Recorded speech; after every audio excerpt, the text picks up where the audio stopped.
Togolaises, Togolais, chers compatriotes, au nom du Pacte socialiste pour le renouveau, PSR, parti que je dirige, moi, professeur Oulu Komi, je prends la parole pour éclairer le peuple sur la modification de la Constitution en cours à l'Assemblée nationale togolaise. Cette démarche suscite des observations sur le plan de sa constitutionnalité, sa légitimité et sur le plan éthique. D'abord, sur le plan de sa constitutionnalité.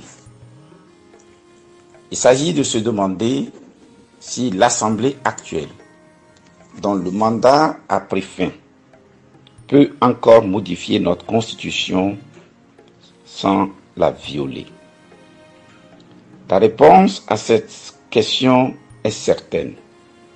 L'Assemblée actuelle n'a plus le pouvoir de modifier la Constitution togolaise. Certes, l'article 52, dernier alinéa dispose: les membres de l'Assemblée nationale et du Sénat sortant, par fin de mandat ou dissolution, restent en fonction jusqu'à la prise de fonction effective de leurs successeurs.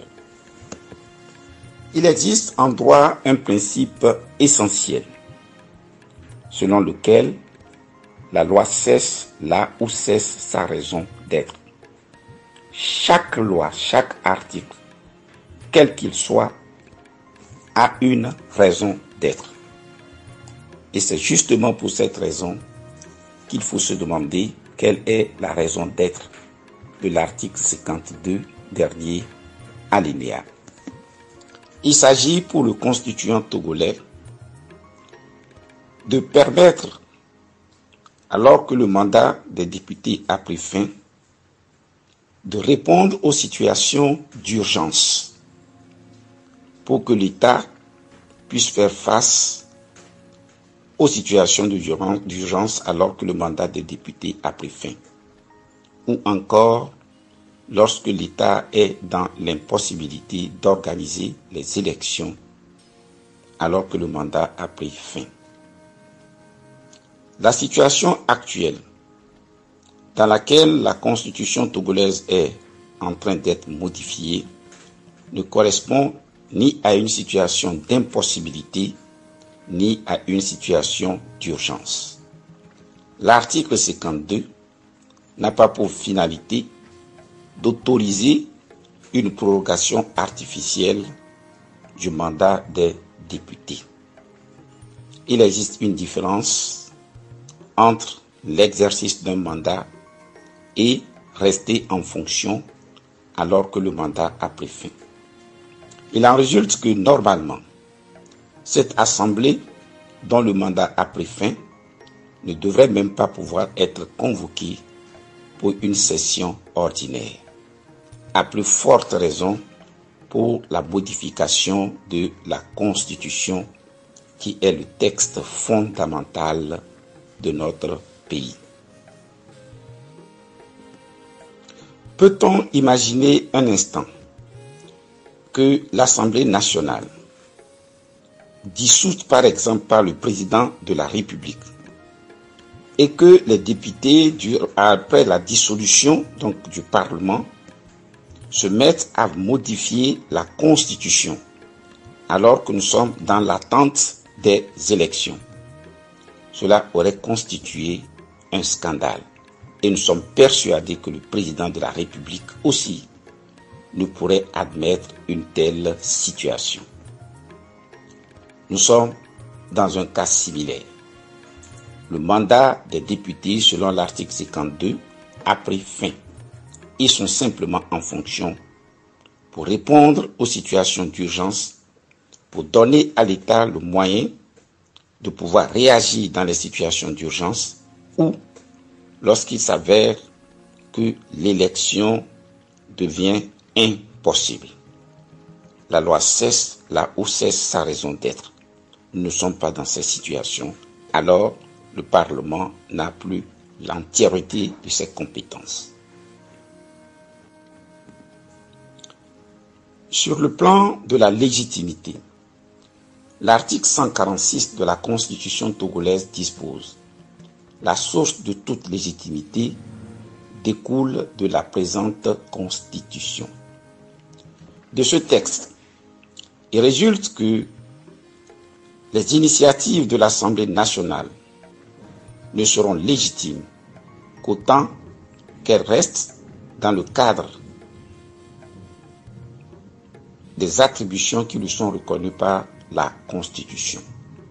Or, en tenant compte des développements précédents, la Constitution ne lui reconnaît pas le pouvoir de modifier les termes même de la Constitution, alors que nous sommes dans une situation de fin de mandat et qu'il n'y a ni urgence ni impossibilité d'organiser de nouvelles élections.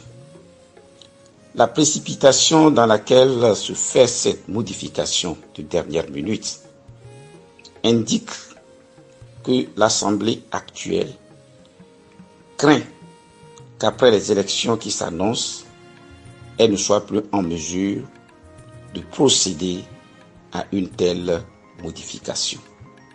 Ce qui suppose qu'elle est consciente elle-même de la situation d'illégitimité dans laquelle s'inscrit la modification en cours.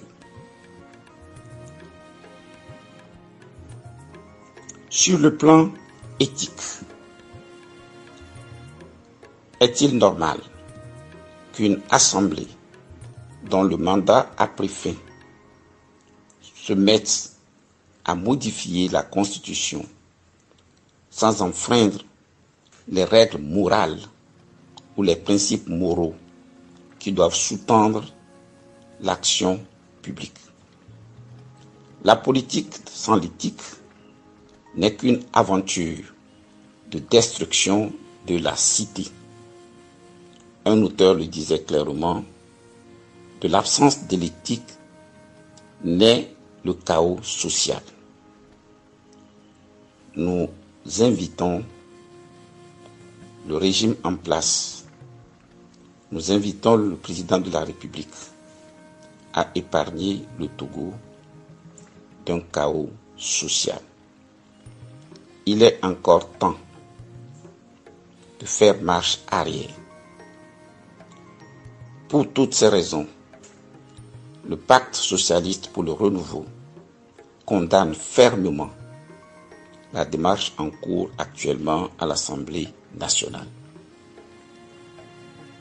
Il importe, s'il est nécessaire de modifier la Constitution togolaise, de le faire dans un esprit de consensus, après de réels débats, par une assemblée qui suivra les règles conformes à notre Constitution. Modifier la Constitution dans une situation d'illégalité porte les germes d'un chaos social. Il y a encore beaucoup de choses à dire sur le contenu des modifications envisagées, sur le plan même de leur constitutionnalité. Mais nous aurons l'occasion d'en parler. Pour l'instant, sur le principe même de la modification, la démarche est de toute évidence contraire à l'esprit de la Constitution, notamment à l'esprit de l'article 52, dernier alinéa. Vive le Togo, que l'Éternel bénisse le Togo. Je vous remercie.